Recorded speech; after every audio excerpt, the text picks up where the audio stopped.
life like a wayfarer journeying, like a stranger on his way back home.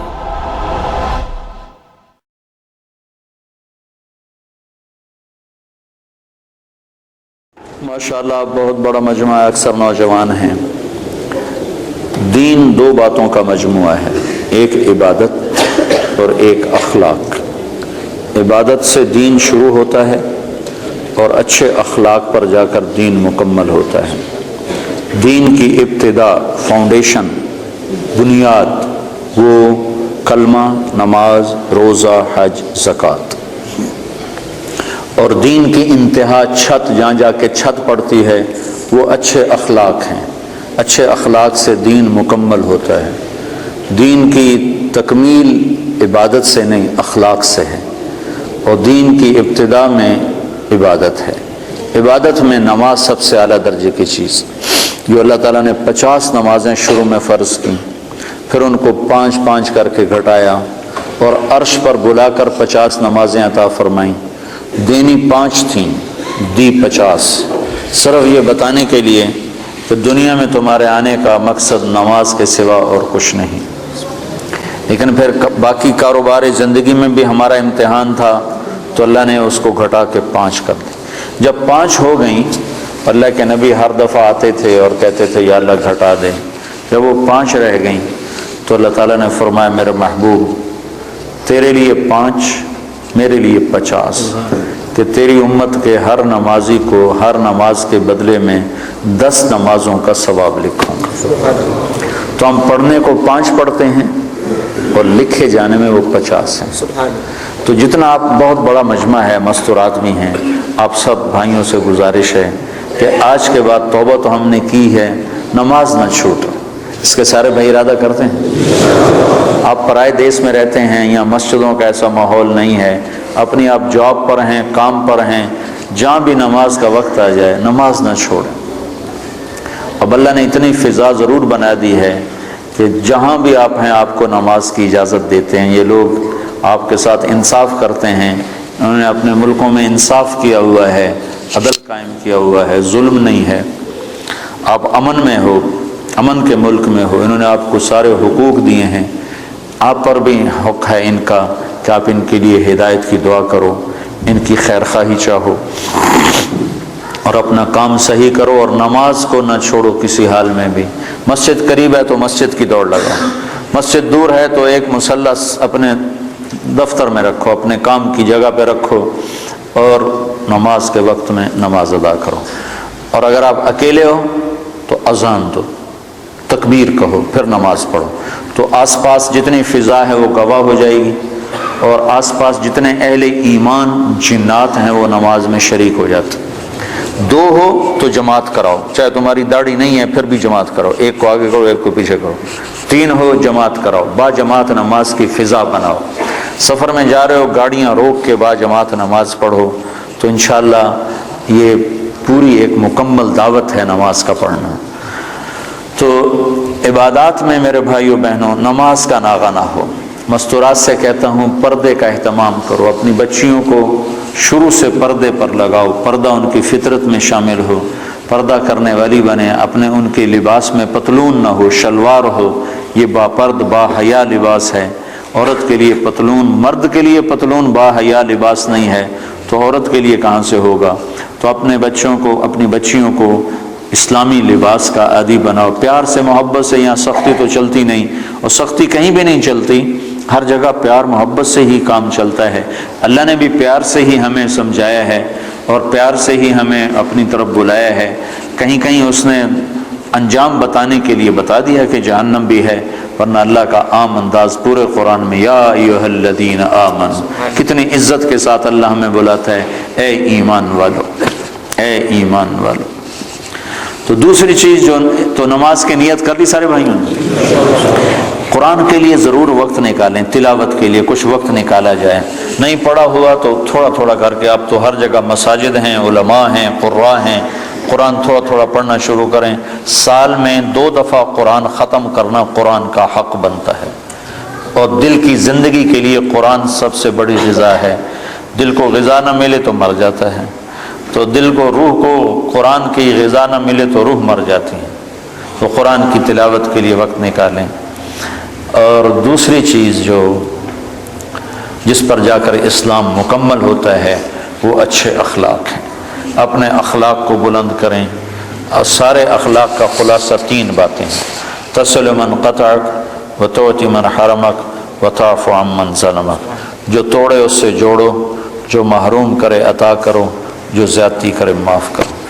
پھر اگر ماں باپ ساتھ ہیں تو ان کی قدر کرو۔ آج مجھے بڑا دکھ ہوا، مجھے ایک اولڈ ہوم دکھایا ساتھیوں نے، تو اس میں مسلمان عورتیں بھی تھیں، مسلمان مائیں بھی تھیں، جن کے جوان بچے ہیں اور وہ ماں کی خدمت سے محروم ہیں۔ کیا بدبختی کی انتہا ہے کہ مسلمان کے لیے ماں تو جنت کا راستہ ہے۔ میرے نبی نے فرمایا ماں کے قدموں تلے جنت ہے، اور میرے نبی نے فرمایا کاش میری ماں زندہ ہوتی تو میں اپنی ماں کی ایسی خدمت کرتا کہ میں عشاء کی نماز کے مصلی پر ہوتا اور سورۃ فاتحہ شروع کر چکا ہوتا، اور ادھر سے میری ماں مجھے پکارتی بیٹا محمد، تو میں ماں کی خاطر نماز توڑ دیتا اور میں کہتا لبیک اماں جی، لبیک یا اماں جی لبیک، نماز میں دوبارہ پڑھ لوں گا، آپ مجھے ارشاد فرمائیں آپ کا کیا حکم ہے۔ جہاں نبی نے اتنا بڑا مقام بتایا ہو، آج دیکھ کر میرا بڑا دل کٹا کہ مسلمان مائیں بھی اولڈ ہوم میں پہنچی ہوئی۔ تو اپنے ماں باپ اگر ساتھ ہیں تو ان کو اپنی جنت کا راستہ بناؤ، ان کی خدمت کر کے، ان کی دعا لے کے اپنے لیے جنت واجب کر لو۔ ماں باپ کی خدمت کرنے والوں کے لیے جنت واجب ہو جاتی، اور ان کے لیے جنت میں رکاوٹ صرف موت ہوتی ہے کہ موت نہیں آ رہی، وہ جنت میں نہیں جا رہے، ورنہ مرتے یہ سیدھے جنت میں جائیں جو اپنے ماں باپ کی دعا لے لیتے ہیں، ماں باپ کو خوش کر لیتے ہیں۔ تو اپنے ماں باپ کا مقام سمجھو۔ اللہ کے نبی نے فرمایا جس نے ماں باپ کو ناراض کیا ان پہ اللہ کی لعنت، ان پہ فرشتوں کی لعنت، ان پہ زمین آسمان کی لعنت، نہ ان کی نماز قبول ہے، نہ روزہ قبول ہے، نہ صدقہ قبول ہے۔ تو بھائیو مہربانی کرو، میرا اللہ کہتا ہے لا تقل لهما اف ولا تنهرهما وقل لهما قولا کریما واخفض لهما جناح الذل من الرحمہ وقل رب ارحمهما كما ربياني صغيرا۔ میرا رب کہتا ہے ماں باپ کے آگے سر جھکا دو، اپنے بازو بچھا دو، اور ان کے غلام بن جاؤ، ان کے آگے اف نہ کرو، ان کے آگے آہ نہ کرو، ان کے آگے ہوں نہ کرو، ان کو میٹھے بول سے بلاؤ، تو تمہارا رب اس پر تمہارے لیے جنت الفردوس کے فیصلے فرمانے والا ہے۔ شادی ہو گئی ہے، ہونے والی ہے، اپنی بیویوں سے اچھا سلوک کرو۔ اچھے سلوک سے گھر آباد ہوتے ہیں، برے سلوک سے گھر آباد نہیں ہوتے۔ اللہ کا نبی کا فرمان ہے بہترین مسلمان وہ ہے جو بیوی سے اچھا سلوک کرتا ہو، اور میں سب سے اچھا سلوک کرتا ہوں اپنی بیوی کے ساتھ۔ اور اللہ کے نبی کا فرمان ہے جنت میں میرے گھر کے قریب اس کا گھر ہوگا جس کے اخلاق اچھے ہوں گے اور جس کا بیوی کے ساتھ اچھا سلوک ہوگا۔ پھر بیویوں کو سمجھایا اللہ کے نبی نے۔ ایک عورت نے آ کر عرض کی یا رسول اللہ میری شادی ہو رہی ہے، میرے خاوند کا میرے اوپر کیا حق ہے؟ تو آپ نے فرمایا تیرے خاوند کے جسم پر زخم پڑ جائیں، زخم، اور ان زخموں میں پیپ پڑ جائے، گندا پانی سفید پیپ پڑ جائے، اور تو زبان سے چاٹ کر اس کے زخم صاف کرے تو نے اس کا حق ادا نہیں کیا۔ زبان سے چاٹ کر اس کا زخم صاف کرے تو نے خاوند کا حق ادا نہیں کیا۔ مردوں کو کیا سمجھایا کہ بہترین مسلمان وہ ہے جو بیوی سے اچھا سلوک کرتا ہو، اور عورتوں کو کیا سمجھایا کہ خاوند کی اطاعت آپ نے فرمایا اگر میری شریعت میں سجدہ جائز ہوتا، میری شریعت میں اللہ کے سوا کسی کو سجدہ نہیں، اگر سجدہ جائز ہوتا تو میں عورت سے کہتا اپنے خاوند کو سجدہ کرے، یعنی اس کی اطاعت کرے۔ اور مردوں کو سمجھایا کہ سب سے بہترین خرچ بیوی پر خرچ کرنا ہے، بچوں پر خرچ کرنا ہے، اور بہترین مسلمان وہ ہے جو بیوی کے ساتھ اچھا سلوک کرتا ہو۔ تو یہ اچھے اخلاق ہیں۔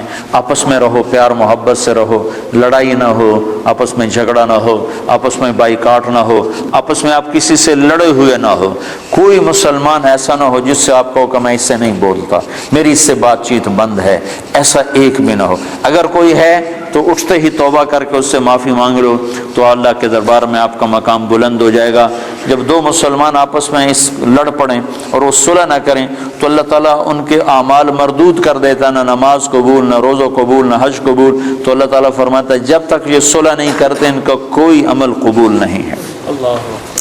تو آپس میں پیار محبت سے رہو. آپ پرائے دیس میں ہو، نہ مذہب کے نام پہ لڑو، نہ رشتے ناطے کے نام پہ لڑو، نہ آپس کی سیاسی باتوں پر لڑو. پیار محبت کی فضا قائم رکھو. اللہ کو بہت پسند ہے ایک دوسرے کا خیال کرنا. ایک آدمی آئے گا قیامت کے دن تو اللہ تعالیٰ کے فرشتے کہیں گے یا اللہ اس کے کھاتے میں کوئی عمل کوئی نہیں، اس کے کھاتے میں کوئی عمل کوئی نہیں. تو اللہ تعالیٰ فرمائیں گے ہاں بھائی کوئی ہے تیرے کھاتے میں عمل یا خالی ہو؟ کہے گا یا اللہ ایک ہے اور کچھ نہیں، ایک ہے اور کچھ نہیں. اگر تو اسے سمجھے تو ایک ہے. کہ کیا ہے؟ کہ میں کاروباری آدمی تھا، جس کو پیسے دینے ہوتے تھے اس کو تنگ نہیں کرتا تھا، موقع پہ پیسے پہنچاتا تھا، اور جس سے لینے ہوتے تھے وہ جتنا ہی تنگ کرتا تھا میں اس کو تنگ نہیں کرتا تھا، میں چپ کر کے واپس آ جاتا تھا. کبھی اس کو بے عزت نہیں کیا. ہمارے ہاں تو پاکستان میں تو بہت ہوتا ہے، چونکہ کام ادھار پہ چلتا ہے، یہاں بھی ادھار پہ ہی ہے سارا کام. تو ادھار پہ کام ہوتا ہے تو جس نے لینا ہوتا ہے وہ گالیاں نکالتا ہے، جس نے دینا ہوتا ہے وہ انکار کرتا ہے. تو وہ کہنے لگا یا اللہ بس ایک ہی تھا میرا، جو نہیں دے سکتا تھا اس کو معاف کر دیتا تھا، جو پھیرے لگواتا تھا اس کے پھیرے لگا لیتا تھا، اس کو کہتا کوشن، اور جس کو دینا ہوتا تھا اس کو موقع پہ دیتا تھا. تو اللہ تعالیٰ کہیں گے تو نے تو میرے بندوں کو بڑا بھلا چاہا، تو آج میں تیرا بھلا کرتا ہوں، صرف اسی عمل پہ تیرے لیے جنت کا فیصلہ کرتا. تو اللہ کے بندوں سے بھلائی بہت بڑا عمل ہے، بہت بڑا عمل ہے. وقت کے جنید بغدادی بن جاؤ، دو کام کر لو. ایک زبان پہ قابو پا لو، تمہاری زبان سے کسی کا گلہ نہ ہو، کسی کی غیبت نہ ہو، کسی کی چغلی نہ ہو، کسی کی شکایت نہ ہو، کسی کو گالی نہ دو، کسی کے لیے برا بول نہ بولو. ایک اپنے دل کو بغض سے صاف رکھ لو، تو انشاءاللہ وقت کے جنید بغدادی اللہ تمہیں بنائے گا. تو یہ چند باتیں تھیں آپ کی خدمت میں عرض کرنی.